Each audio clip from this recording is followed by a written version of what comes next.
No podemos hablar de la inflamación y metástasis sin antes conocer algunos conceptos, entre ellos la adhesión celular. La adhesión es la capacidad que tienen las células tanto de los organismos unicelulares como de los pluricelulares de unirse a elementos del medio externo o a otras células. Está relacionada con múltiples funciones celulares y se produce por fuerzas electrostáticas y moléculas de adhesión celular que son específicas. Las moléculas de adhesión celular son aquellas que constituyen el grupo de glicoproteínas y moléculas de hidrato de carbono en la superficie celular. Estas se reconocen selectivamente y juegan un rol muy importante en las funciones fisiológicas y patofisiológicas como la inflamación.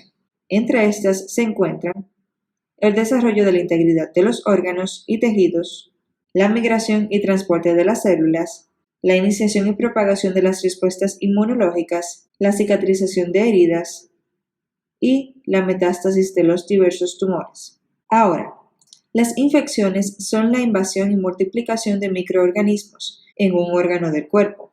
Estos organismos pueden ser virus como las gripes, parásitos como los protozoos, que causan toxoplasmosis, bacterias como estafilococos y estreptococos. Es así como el organismo establecerá los mecanismos de defensa para luchar contra los microorganismos indeseados.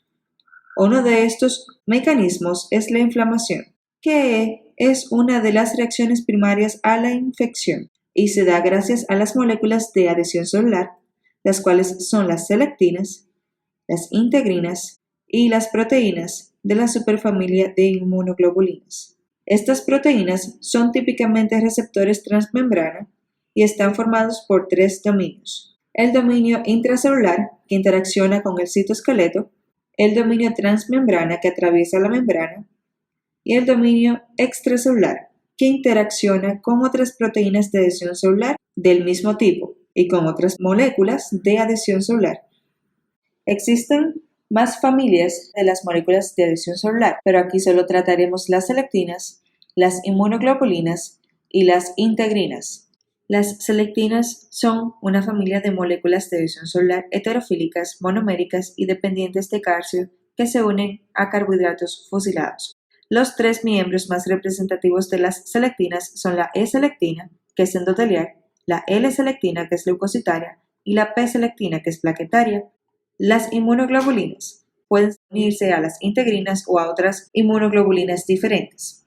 Y las integrinas son una familia de las moléculas de adhesión celular heterofílicas que se unen a las moléculas de adhesión celular tipo inmunoglobulina o matriz extracelular. Es decir, si una parte del cuerpo se contamina con bacterias, consecuentemente suele ser en una herida punzante en la piel. El sitio de lesión se convierte en una atracción para diversos leucocitos. Se estimula a los leucocitos que se encuentran en la sangre para que crucen a la capa endotelial que recubre las venas más pequeñas, es decir, las vénulas, en la región y entren al tejido.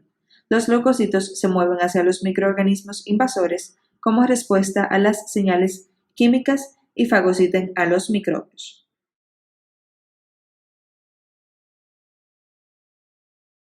Young team. This is the guy that probably hit the biggest shot in Cavs history. They're going up. Oh my goodness. Hayward came down so hard. Okay. Hayward broke his leg. Hayward has broken his leg. La inflamación se da en dos estadios sobrepuestos: vascular y celular. En el primero, las arterias y venas del sitio disminuyen su tamaño brevemente. Después se dilatan. La dilatación genera congestión cuando lleva todo el movimiento sanguíneo al tejido afectado. Cuando los líquidos abandonan los capilares, la sangre que queda se hace más viscosa, fluye más lentamente y se produce el coágulo. El estadio celular inicia con fagocitosis, células blancas de la sangre y leucocitos a la zona afectada. Los leucocitos atraviesan la pared de los vasos mediante un proceso llamado emigración. Llegando al sitio afectado, los leucocitos acuden gracias a los mediadores químicos que los atraen en un proceso llamado quimiotaxis.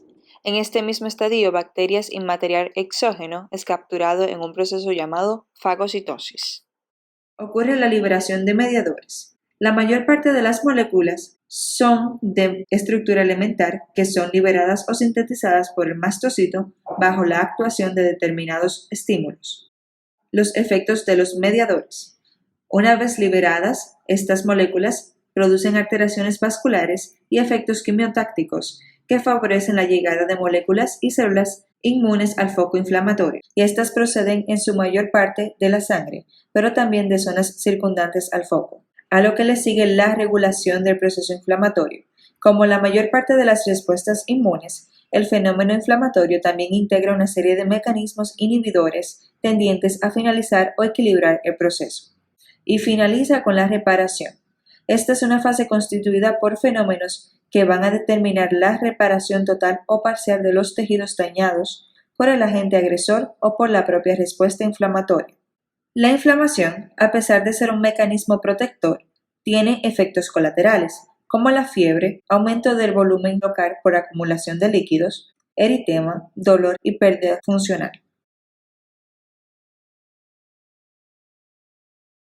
Varios estudios reconocen que el cáncer adquiere su desarrollo en un grupo de células tumorales que deben entrar en fase de proliferación para que se dispersen e invadan tejidos.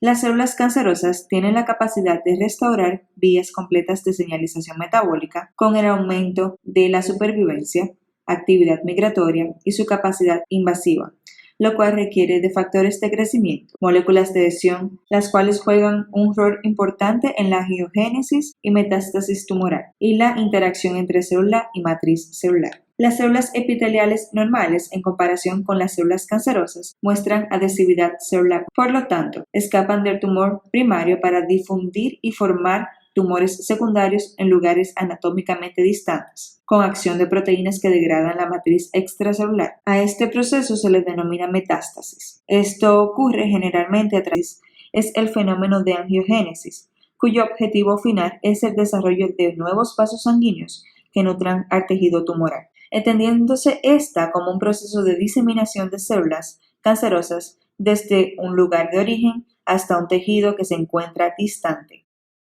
Los pasos necesarios para que ocurra la metástasis requieren la dirección de alteraciones genéticas o epigenéticas. Es decir, la metástasis se resume en los siguientes pasos.